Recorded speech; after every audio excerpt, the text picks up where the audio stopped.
How to enable on-screen home button Android. So first is to head over to your settings application.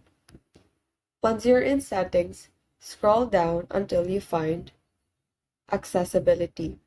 Select this option and then go to interaction and dexterity, which is after hearing enhancements.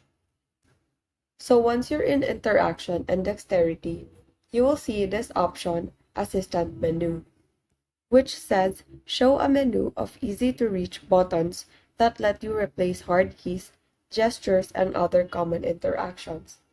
So all you need to do is enable this feature by tapping the toggle button and then tap allow. So once you've enabled this feature, you will see this icon that you can drag around your screen. So once you tap on it, it will show you different icons for different purposes. So one of which is the home button. So once you tap the home button, it will directly lead you to the home page. And so that is how you enable on-screen home button Android. Thank you and have a great day.